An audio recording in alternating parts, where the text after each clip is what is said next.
Voltando a falar do profeta Amós, a partir da obra de Werner Schmidt, Introdução ao Antigo Testamento, enquanto Amós identifica a culpa dos povos, sobretudo nas suas ações bélicas, capítulo 1, versículo 3 em diante, ele destaca no caso de Israel, em primeiro plano, a transgressão do direito, capítulo 3, versículo 10, capítulo 5, versículo 7 e 24, capítulo 6, versículo 12, isto é, a crítica social, abre aspas, vendem o justo por dinheiro, fecha aspas. Então aquele caso, pô, tu tá certo, mas eu tenho dinheiro, então na hora do Fernando julgar a nossa causa, meritíssimo, parado, aí quando for ver já foi, tá? Então, capítulo 2, versículo 6, conferir com segundo livro dos Reis, capítulo 4, versículo 1. Ia falar alguma coisa?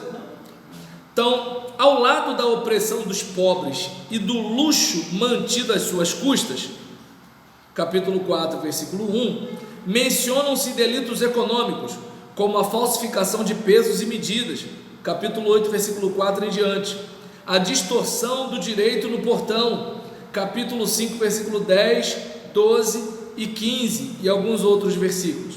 Então a gente percebe que está acontecendo o seguinte: imagina, você é pobre, aí você, por exemplo, acorda às 4 da manhã, pega ônibus e trem lotado, aí você vai trabalhar para ganhar um salário, sendo que o teu patrão, ele paga um salário para você e paga um salário para o Estado por contratar você, certo? E aí o Estado desconta do teu patrão e o Estado desconta de você. Desculpa, eu não podia estar rindo disso. Aí nesse caso, estou falando do Brasil não, tá? Estou falando lá de Israel, entende? O Brasil aqui é, poxa, um país tropical. E aí nesse caso, rapaz, pensa na cena. Aí você volta para casa, você saiu 6 horas da manhã, aí você volta para casa 8 horas da noite, você não tem tempo nem para ficar com a sua família. Aí você liga a televisão para distrair. A televisão me deixou burro demais. E aí nesse caso, a televisão aliada, né, dos poderes aí, o que faz? Vamos encher a cabeça da gente de lixo. Então nada que acrescenta a gente, nada que deixa a gente mais inteligente, nada que dê mais cultura pra gente. Para quê? Pra gente não melhorar a condição e continuar a lenha para o sistema. E aí nesse caso, observa bem, estou falando lá de Israel, tá? O Brasil é maravilhoso, pátria amada, mãe gentil. Então nesse caso, olha como é que as coisas são. Aí, pô, o teu patrão paga o dobro, você ganha a metade, você passa parte da noite, tá dando para entender? Você passa parte da noite no trânsito e parte da manhã também no trânsito. Aí você fica lá trabalhando pro seu patrão. Quando você vai ver, o seu patrão, ele ajuda a sustentar esse estado de coisa aí, e tem um pessoal que está lá em cima, que praticamente vive da renda, né? Bota o dinheiro rende, bota o dinheiro rende, futevôlei, cerveja gelada, rapaziada, nada vai fazer. Seria porque o governo, o próprio governo, ainda mais esses alunos que estudam, não querem que os alunos fiquem mais burros para não crescer, para não ser um doutor na vida, ou alguma coisa assim. Claro! Aquele negócio, por exemplo, observa bem como é que é o negócio. Vamos lá. Digamos, a gente tem uma cantora pop aí que o negócio, né, é corpo de mulher, só que ela tem segurança. Ela vai andar de qualquer jeito, e quem é maluco de botar a mão? Aí as nossas meninas quer fazer a mesma coisa. Vai dar ruim, entende? Aí, por exemplo, no caso, Ah, não preciso de homem para nada, que negócio todinho e tudo tal. Tá, você pode não precisar de homem, mas seu filho não precisa de pai, não? Então, e quando vai ver, a família já começa toda desajustada, né? É uma garota de 12 anos, que é mãe de um filho de um camarada, às vezes, de 16 anos, que não tem nenhuma previsão de futuro do que vai acontecer. Se bobear, né, é a mãe que vai com ele para tirar a carteira de trabalho, é a mãe que vai com ele para fazer a entrevista de emprego, porque assim, se é que ele é homem, né, porque tem isso também. Aí o que acontece? Aí rola uma situação dessa, né, aí essa família vai morar na casa da sogra, né, a menina, o rapaz, o bebê. Aí essa sogra já está sem marido, porque o camarada já meteu o pé. Aí nisso, tá sozinha, tá carente. Às vezes, se a menina tem coisa de uns 12 anos, a mãe deve ter mais ou menos uns 30 ou menos. Aí, obviamente, já tem o Zeca Urubu cercando a situação lá, né? Ó, princesa, pá. A mulher já tem a casa, né? Já tá tudo lá. Ele vai chegando, entende? Para fazer a manutenção. E nessa situação, aí o que acontece? Olha o desajuste. Olha o desajuste, entende? Se bobear, essa menina de 12 anos nem conhece o pai. E eu estou falando de uma menina que encontrou um garoto de 16 que quer assumir o filho. Eu estou colocando uma coisa que ainda está mais ou menos, um cara que quer trabalhar. Aí eu pergunto, qual é o futuro desse pessoal? Agora, qual é o futuro desse pessoal da prateleira de cima? O filho está na melhor escola.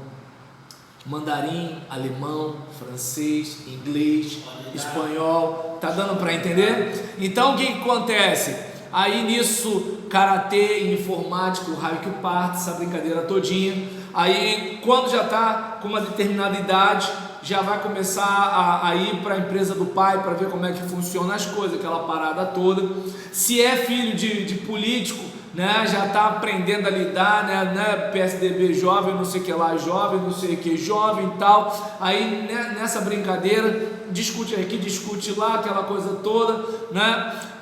E nessa situação, observa bem, os filhos da liderança ficam na liderança, os filhos do pessoal do piso, né, continuam no piso, entende?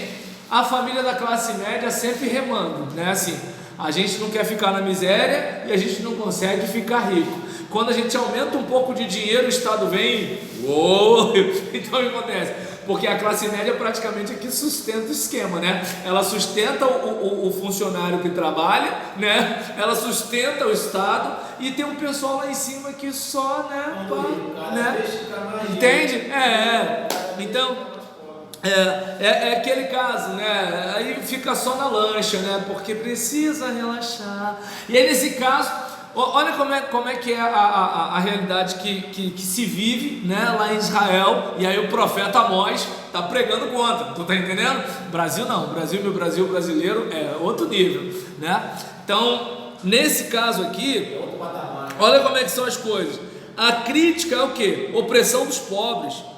E o luxo do rico mantido às custas do pobre. O problema não é você ter, o problema é ter gente morrendo por sua causa.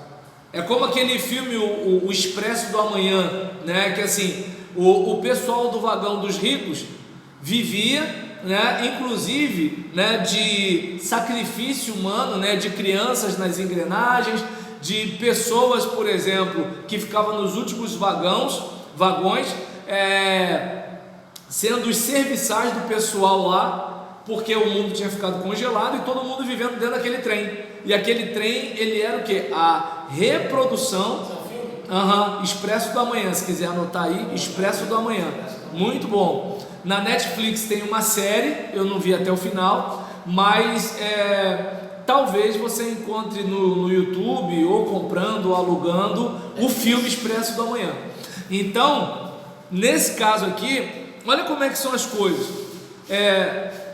A gente tem alguém no luxo às custas da morte, da desgraça da outra pessoa. É aquele caso, por exemplo, vamos observar o seguinte, né? Digamos, você vai ver várias e várias vezes garotos de 13, 14, 15 anos morrendo por causa dessa questão do tráfico.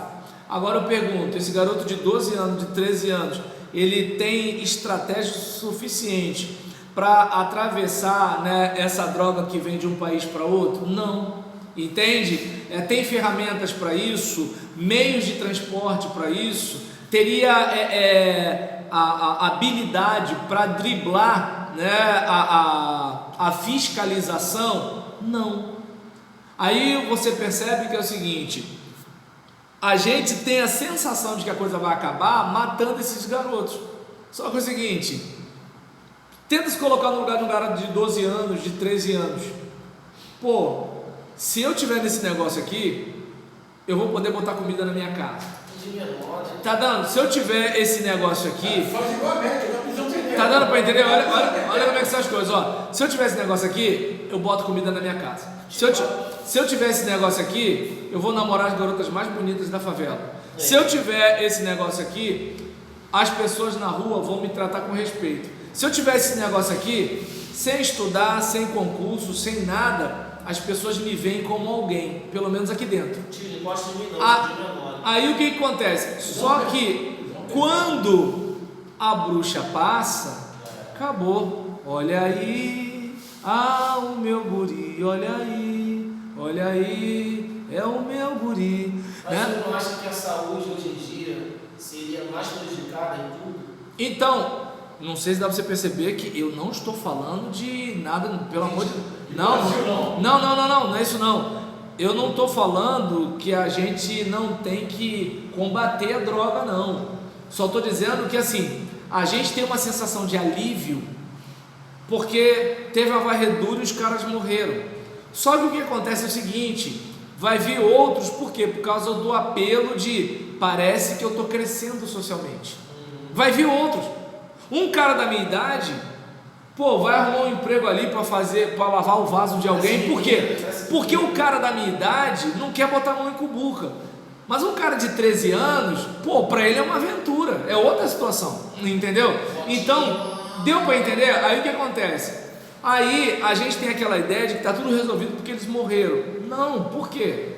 Porque quem está no nível que faz um militar como aquele da Força Aérea atravessar aquela quantidade de cocaína, essa gente ainda existe. Deu para entender? E perceba, ele não foi preso aqui, foi na Espanha. Ou seja, aqui a coisa passou. Brasil passou. Já vinha passando. Não só uma vez, está dando para entender? Então aí você olha e verifica que é o seguinte: existe uma estrutura que favorece a nossa massa ficar aqui. Para quê? Para o boyzinho lá ligar e receber. Entende? Aí o que acontece? E nessa brincadeira, é aquele garoto de 12, 13, 14 anos que é o magnata da parada? Não.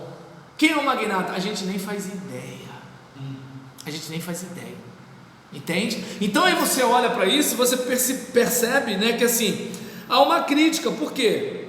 O pobre sendo explorado e o pobre morrendo para que alguém tenha luxo, às custas do pobre. Então a gente observa aqui a questão, né, do delito econômico, a falsificação de pesos e medidas. Você está comprando um negócio, mas alguém fez uma adulteração de alguma coisa. Você vai comprar uma gasolina, você vai comprar um álcool para botar no carro, você vai comprar isso para botar no carro, a coisa não é o que está dizendo que é, entende? Aí assim, aí você vai vendo, né, a distorção do direito. Não emite nota fiscal. Você vai reclamar, não, e o pior é que você vai reclamar as coisas. Nota fiscal só tem menos. Aí o que acontece? Por exemplo, O fiscal não é nota fiscal. Mas não. Não, e eu nem me detenho tanto nisso, eu me detenho que é o seguinte: você, por exemplo, como pobre, aí você vai denunciar, entende? É como, por exemplo, aquele pai, né, que, não sei se vocês lembram de uma matéria que deu no Fantástico, do Drauzio Varela, falando, né, sobre o sofrimento de mulheres trans na cadeia. E aí ele foi e entrevistou uma mulher trans, né? E aí falando sobre a solidão dela, o sofrimento dela, parapapá, e aí meio que assim, seria bom, né, receber uma cartinha, escrever uma cartinha para ela, aquele negócio todinho. Alguém levantou a ficha. Essa mulher trans foi presa porque matou, estuprou, entende? Um garotinho, agora não sei se ele tinha 5 ou 4 anos. 4 anos, idade do meu filho, cara. Aí o que acontece? O pai processou a emissora, porque a emissora passou uma ideia, né, de vitimismo, como se assim aquela pessoa estivesse sofrendo muito, né, vítima do sistema, e que era para outras pessoas escreverem cartinha, de repente até algumas crianças. E aí ele processou. Ele, além de perder na justiça, o que aconteceu com ele, né? Parte, né, da custa, eu não entendo direito disso, mas tinha um determinado valor do processo que ele teria que pagar. Ou seja, ele processou a Rede Globo, a Rede Globo ganhou, olha, e detalhe, quem vê a matéria, cara, tu fica com dó mesmo. Só que é o seguinte, aquela pessoa não está passando aquilo ali porque o Brasil é mau, porque o Brasil é homofóbico, não é isso. Eu nem nego que haja homofobia, eu não nego que haja um monte de coisa ruim no Brasil, mas não foi isso. Aquela pessoa está lá porque estuprou, matou uma criança. Aí é aquele caso, né? Você é mulher trans, mas a sua peça levanta e você arrebenta com a genitália de uma criança. Brasil. Então o que acontece? Não, a gente está falando aqui do lado do profeta Amós. Então nesse caso, olha como é que são as coisas. O pobre vai recorrer o quê? O Estado diz que você tem direito a um monte de coisa, mas não te dá nada. Você vai reclamar, o Estado não dá e fica por isso mesmo. Agora eu digo para você o seguinte: vai você cobrar o Estado, por exemplo, não, eu fiz errado. Você cobra o Estado, fica devendo o Estado. Fica devendo o Estado, você vê. Carro preto com letra dourada, entende? Vem oficial de justiça, tua vida vira um inferno, você não consegue nada, você vai arrumar emprego, cadê? Comprovante de não sei o que lá, não sei o que, Receita Federal, TRE, Paraná, Polícia Civil, CPF, ou seja, o Estado pode arrebentar contigo, tu não pode fazer nada, entendeu? Então, diante de uma situação dessa, olha bem a realidade, que assim, o profeta bate, mas ele bate sem pena, né? Em sua crítica, Amós aparentemente, né, e detalhe, aqui ele está criticando a casa real, ele está criticando as estruturas de poder. É como se de repente ele estivesse criticando a classe política e os ricaços mesmo da situação, que é quase a mesma coisa, né? Exatamente. E então, em sua crítica, Amós aparentemente não denuncia apenas transgressões da classe alta. Capítulo 2, versículo 7, abre aspas: um homem e seu pai coabitam com a mesma jovem. Então a gente está vivendo uma época também, inclusive, né, de assim, em que a promiscuidade é uma coisa normal. Eu não estou dizendo que a gente não possa ter algum tipo de inclinação para a promiscuidade, porque se a gente não tivesse, músicas como não tenho carro, não tenho teto, e se ficar comigo é porque gosta do meu Por que o pessoal conhece Lepo-Lepo? Deu para entender? Então é aquele caso. Por que músicas, né, como Vai Malandra vão pegar? Entende? Então a gente sabe que assim, essas coisas acontecem porque essas músicas apelam à nossa região do baixo ventre. Entende? Então é aquele caso. A gente está vendo o bumbum granada. Entende? Vai taca, né? Então é essa brincadeira, o cara quer tacar no bumbum granada. Então você vê que é o seguinte. Parece mesmo. Já está antiga já, né? Então Não, censura para. Isso é verdade. Mas aí o que acontece assim? Mas não vamos fazer apologia à censura, né? Porque nós vivemos num país democrático, tá certo? Exatamente, isso aí. Então, ainda bem que nós temos, né, a nossa Suprema Corte para defender a nossa liberdade. E então, nesse caso, observa bem, né, como as coisas são. Assim, em todo caso, Amós não toma explicitamente o partido da classe baixa, entende? Antes, a sua crítica social permanece sendo denúncia de culpa, de modo que pode desembocar no anúncio de juízo contra todo Israel, capítulo 2, versículo 13, e após o versículo 6 em diante, conferir com o capítulo 3, versículo 11. Amós não vai além da negação do que descreve, mas justamente aí mostra a sua acuidade analítica e agressiva. Amós é considerado o profeta da justiça social, até porque é o seguinte, embora ele condene os aspectos morais, mas vamos pensar o seguinte, boa parte da classe baixa se comporta como bicho, porque é tratada como bicho. O que colocam nas nossas nos nossos aparelhos de TV? Promiscuidade. O que por exemplo bomba na internet? Promiscuidade.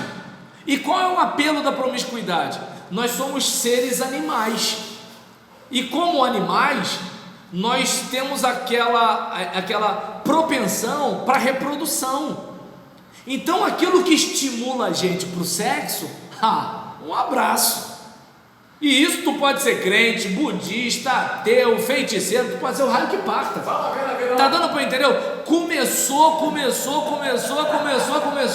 Quando você vai ver, velho, aquilo tá na tua cabeça. Entende? E então, nesse caso aqui, a gente vai reparando que assim, vamos encher eles de filho. Vamos botar o camarada com 2, 3 mulheres sem ter condição de sustentar ninguém. Aí o camarada vai estudar, não vai estudar mais, vai ter que trabalhar de qualquer coisa, a menina vai ter que deixar a escola. Então vamos arrebentar com a vida dessa gente.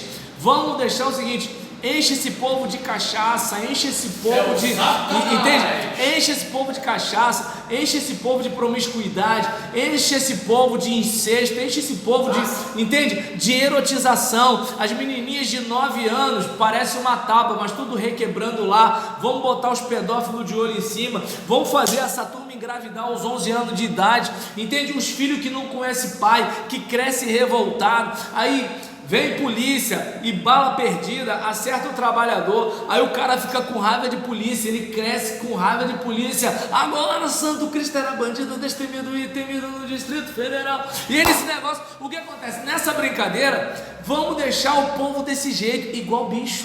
Para quê? Enquanto eles estão lá como zumbi, a gente está aqui na nata. Entende? E aí você fica na batalha, na corrida dos ratos, para ver se de repente você sai daquela rodinha e melhora um pouco de vida. Aí você vai para a classe média. Chegou na classe média, o Estado fica, pô, tu tá com 20 mil aí, dá um pouco pro pai. E 50 mil, um pouco pro pai. 100 mil, mais do que um pouco pro pai. E aí nessa brincadeira, fica mais difícil você ficar rico. Porque é o seguinte, tu vai aumentando a renda, o Estado vai aumentando a fatia, tu vai aumentando a renda, vai aumentando, e quando você chega lá em cima, aí tu consegue até um jatinho com financiamento do BNDES. Aí eu não entendo esse mundo, né? Ou seja, quando tu tem mais dinheiro, tu gasta menos. Quando tu tem menos dinheiro, tu gasta mais. Vai entender isso. Então nesse caso, ele, por exemplo, esse é o tema da sua denúncia. É o tema proferido, claro, não é exclusivo. Ele polemiza também contra a falsa segurança ou arrogância. Capítulo 6, versículo 1, 8, 13, né? Versículo 1, versículo 8, versículo 13, capítulo 8, versículo 7. Um motivo retomado sobretudo por Isaías e contra o culto, ou seja, os religiosos, em vez de serem instrumentos de Deus, eles ficam aí na vaidade, na bolha de sabão, na sua própria reunião. É o culto pelo culto, é a reunião pela reunião.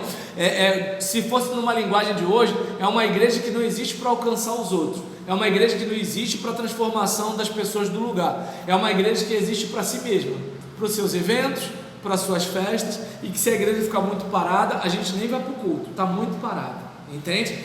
E então, o que Amós experimenta na sua quinta visão, capítulo 9, versículo 1, transparece em suas palavras: a destruição do altar, capítulo 3, versículo 14, isto é, dos santuários do reino do norte, capítulo 5, versículo 15, capítulo 7, versículo 9. Compreendeu-se esta condenação mais tarde, certamente em discordância com Amós, como um posicionamento a favor de um único santuário, Jerusalém, capítulo 1, versículo 2, até porque vocês devem lembrar, a gente já falou aqui várias vezes, que o santuário em Samaria é uma alternativa para o pessoal não ir para Jerusalém.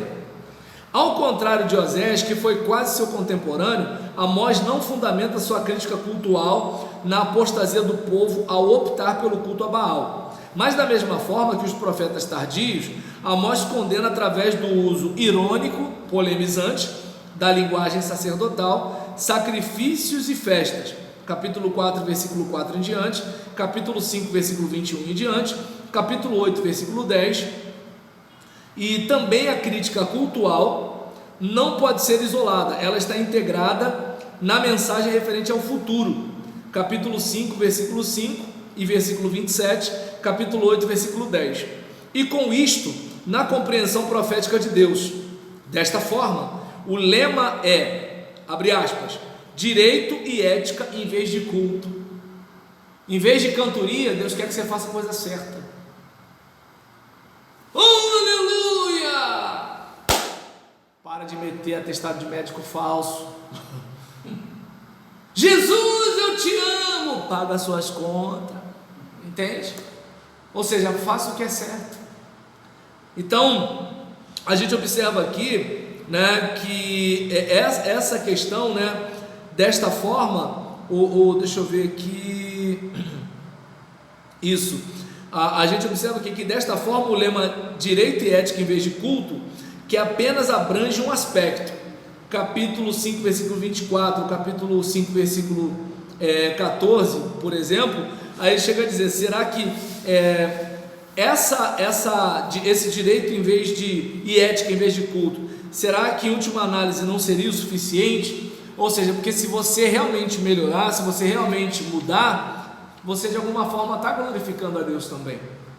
Então, muito discutido é sim em Amós sobre espaço para um resquício de esperança, que vai além da denúncia e do anúncio de castigo. As profecias de salvação no final do livro, capítulo 9, versículo 11 em diante, dificilmente constituem palavras do próprio Amós. Aí já é a análise do exegeta aqui. No entanto, permanece incerto se não lhe deve ser creditada aquela exortação que promete salvação sob uma única condição: buscai-me e vivei. Buscai-me e vivei. Independentemente de se aí se manifesta um grupo de discípulos ou o próprio profeta, a palavra distingue duplamente a possibilidade de vida ou sobrevida daqueles que amam o bem e praticam a justiça. A misericórdia é reservada apenas a um resto, e mesmo a este só eventualmente. Capítulo 5, versículo 15, quem pode ler aí? Capítulo 5, versículo 15, quem achar primeiro lê. Aborrecer o mal,